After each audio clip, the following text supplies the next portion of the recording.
Ever feel like your mind is just a runaway train? Constantly analyzing, questioning, and replaying every single little detail. Well, today, we're going to dive into why that thing you might think of as a flaw isn't a burden at all. It's actually the blueprint of a brilliant architect. So let's just jump right in. Does this feel familiar?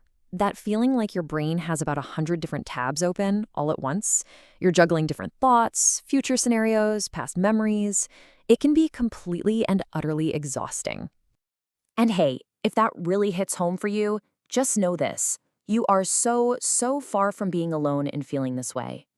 For so many of us, this is just our reality, this constant mental chatter. And we usually give it a pretty negative name, right? We call it the overthinking curse. It's that feeling that your mind just never, ever shuts off, and that you can't find a moment of peace inside your own head. And a huge symptom of this so-called curse is something called analysis paralysis. You know exactly what this is. It's when you've researched every restaurant, read every review, checked every map, and an hour later, you're still sitting on the couch, no closer to deciding where to eat. You've thought about it so much that you literally can't act anymore.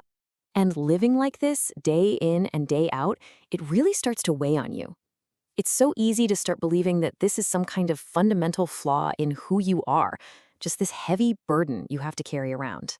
But what if we've been looking at this completely backward? What if this thing we see as a curse is actually something way closer to a superpower? Okay, this is where things get really fascinating. So the label we always slap on this is overthinking. And that word is just loaded with negativity, isn't it? It implies you're anxious, you're inefficient, you're not in control. But here's the twist. Intelligence has a totally different name for it. It calls it advanced pattern recognition. See, your brain isn't just spinning its wheels for no reason. It's actually connecting dots, seeing trends, and processing information on a way deeper level than most people. This quote just nails it, doesn't it?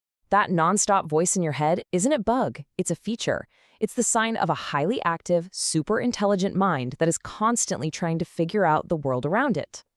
All right, so what's actually going on under the hood? What are the mechanics that make a highly intelligent mind work this way? Let's get into the idea of thinking about thinking. The technical term for this is metacognition, and put simply, it just means thinking about your thinking. It's that unique human ability to kind of step outside your own mind for a second and ask, wait a minute, why am I thinking this way? It's like you're both the actor and the director of your own thoughts. And this right here, this is what metacognition actually feels like day to day. It starts when you question your own thoughts. That curiosity then makes you see the world in all these hidden layers and subtexts. And where does it often end up? Right here, replaying old conversations in your head, trying to analyze every single angle. It's just a constant cycle of really deep processing. But look, this level of processing isn't always easy. This power comes with a pretty significant emotional weight. And that's a really crucial piece of the puzzle here. Because your mind is working so hard, processing so much, it can lead to you feeling emotionally heavy. It's not even just your own feelings you're navigating. You often end up absorbing the emotions and the pain of the people around you, which can be an incredible load to carry. So the key takeaway here is that this is a total double-edged sword. On one side, you have this amazing intellectual upside, the gift of deep analysis, of seeing patterns no one else can. But on the other side, there's a very real emotional cost, that risk of analysis paralysis and the heavy weight of feeling everything so deeply. And this brings us to the big finale. How do we pull all of this together and learn to truly own this powerful, complex mind of ours? We call it the architect's burden. So let this be the main thing you walk away with. Your tendency to overthink is not a flaw, not even close.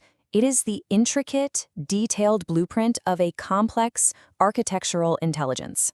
Your mind is designed to see the entire structure, not just a pile of bricks. So I'll leave you with this. Your mind is a powerful architect, designed for incredible complexity and depth. The only question left is, what will you choose to build with it?